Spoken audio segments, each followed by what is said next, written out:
Welcome to classmate learning together. আজকে West Bengal primary TET এবং upper primary টেটের জন্য child development and পেডাগজির উপরে daily practice set 5 করতে চলেছি। আর এই প্র্যাকটিস সেটটিতে মোট 10টি এমসিকিউ রয়েছে।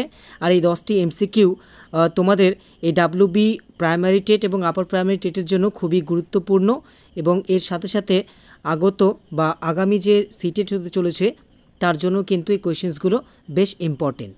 তো চলো আমরা চোখ রাখবো সরাসরি কোয়েশ্চেন্সগুলোতে। আজকের ফার্স্ট কোয়েশ্চেন নাম্বার 1, নিচের কোনটি গঠনমূলক মূল্যায়ন অর্থাৎ ফর্মেটিভ অ্যাসেসমেন্টের একটি উপকরণ নয়? Negative question. অপশনগুলো দেখে নেব। অপশন এতে রয়েছে অ্যাসাইনমেন্ট, অপশন বিতে রয়েছে মৌখিক প্রশ্ন, অপশন সিতে রয়েছে টার্ম টেস্ট আর অপশন ডিতে রয়েছে কুইজ ও খেলা। তো এখানে গঠনমূলক মূল্যায়ন বা ফর্মেটিভ অ্যাসেসমেন্টের যেটি উপকরণ নয় সেটা হচ্ছে আমাদের অপশন সি, টার্ম টেস্ট। চলে আসবো পরবর্তী কোয়েশ্চেনে। কোয়েশ্চেন নাম্বার 2, সেফালোকর্ডাল এবং প্রক্সিমোডিস্টাল প্রবণতার ধারণা দেন। কে দেন সেটা বলতে হবে। অপশন এতে রয়েছে উলফোর্ক, অপশন বিতে বার্ক, অপশন সিতে রয়েছে হারলক আর অপশন ডিতে রয়েছে জন লক। তো এই প্রশ্নটি খুবই ইম্পর্টেন্ট। আর এই সেফালোকর্ডাল এবং প্রক্সিমোডিস্টাল প্রবণতার ধারণা দিয়েছিলেন বিজ্ঞান মনোবিদ হারলক। তাহলে প্রশ্নটির সঠিক উত্তর হচ্ছে আমাদের অপশন সি। ঠিক আছে, এবার কোয়েশ্চেন নাম্বার 3, শিক্ষার পরিবেশ হওয়া প্রয়োজন অর্থাৎ শিক্ষার পরিবেশ কীরকম হওয়া প্রয়োজন সেইটা বলতে হবে।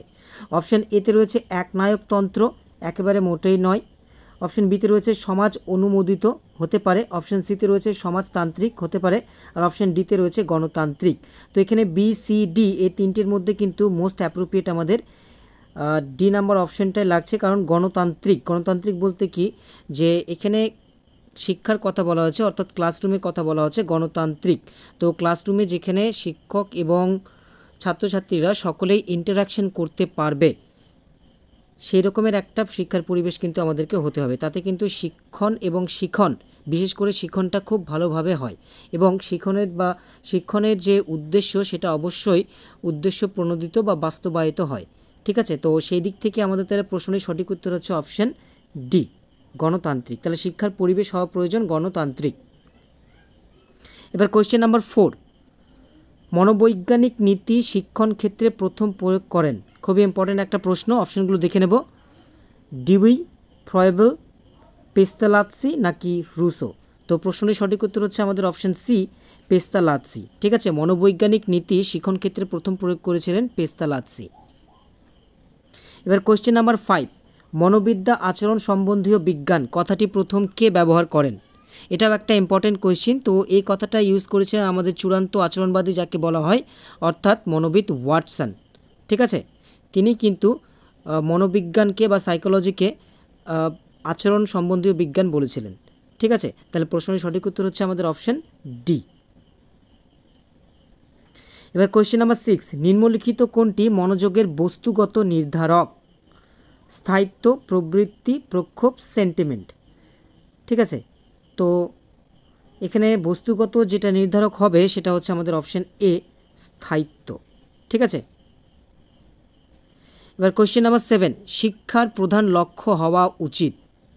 অপশন এতে রয়েছে শিক্ষার্থীদের মধ্যে আত্মবিশ্বাস বাড়ানো, অপশন বিতে রয়েছে শিশুদের কর্মমুখী শিক্ষায় উদ্বুদ্ধ করা, অপশন সিতে রয়েছে শিক্ষায় সুযোগ বাড়ানো, অপশন ডিতে রয়েছে পরবর্তী শ্রেণীতে উত্তীর্ণ হওয়ার জন্য প্রমোশন দেওয়া।